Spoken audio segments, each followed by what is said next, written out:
కాకినాడ జిల్లాలో all India Christian council ను బలోపేతం చేసేందుకు చర్యలు చేపట్టినట్లు ఏఐసీసీ జిల్లా ప్రెసిడెంట్ రిక్కీ గుట్టన్ తెలిపారు. సామర్లకోట మండలం బ్రహ్మానందపురం గ్రామంలో గల కేటీసీ ఎడ్యుకేషనల్ ఇన్స్టిట్యూషన్ రెసిడెన్షియల్ క్యాంపస్లో all India Christian council Kakinada జిల్లా నూతన కార్యవర్గ ప్రమాణ స్వీకారోత్సవం జరిగింది.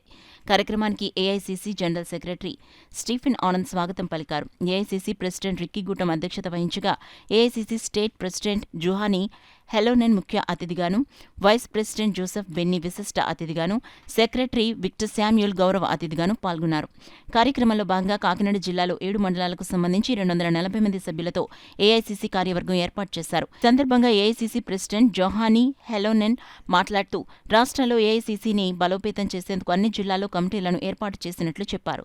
వైస్ ప్రెసిడెంట్ జోసెఫ్ బెన్నీ మాట్లాడుతూ కాకినాడ జిల్లాలో ఏఐసీసీ చేస్తున్న కార్యక్రమాలను ఇతర కమిటీలు ఆదర్శంగా తీసుకుని సమాజానికి మంచి సేవలు అందించాలన్నారు. విక్టర్ శామ్యూల్ మాట్లాడుతూ ప్రతి ఒక్కరూ ఏఐసీసీ సేవలు సద్వినియోగించుకోవాలన్నారు.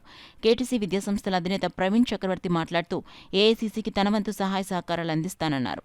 జిల్లా ప్రెసిడెంట్ రిక్కీ గుట్టం మాట్లాడుతూ జిల్లాలో 240 మందితో ఏఐసీసీ కార్యవర్గం ఏర్పాటు చేసినట్లు వెల్లడించారు. ఈ కార్యక్రమంలో పెద్ద సంఖ్యలో నగర ప్రముఖులు, పాస్టర్లు, దైవజనులు పాల్గొన్నారు.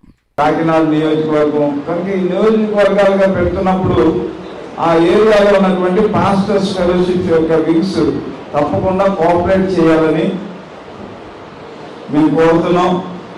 మీరు ఇందాక జోహానీ గారు చెప్పినట్టుగా మీరు ఒకవేళ ఎవరైనా ఇందులో మరి ఒకవేళ ఎఫిషియెంట్ ఏంటి, వాళ్ళ యొక్క సేవలు మనకి చాలా ముఖ్యమండి అని మీరు ఎవరన్నా రికమెండ్ చేస్తే తప్పకుండా మీరు విక్టర్ శామ్యూల్ గారిని, మరి కొంత నాయకులు ఉన్నారు కదా జిల్లా నాయకులు, వాళ్ళకి మీరు రికమెండ్ చేయొచ్చు. ఎందుకంటే పనిచేసేవారు కావాలి కనుక ఈ విషయంలో మీరందరూ కూడా సహాయం చేయాలని కోరుతున్నాం. తర్వాత చాలా సమస్యలు ఉన్నాయి ఈరోజు.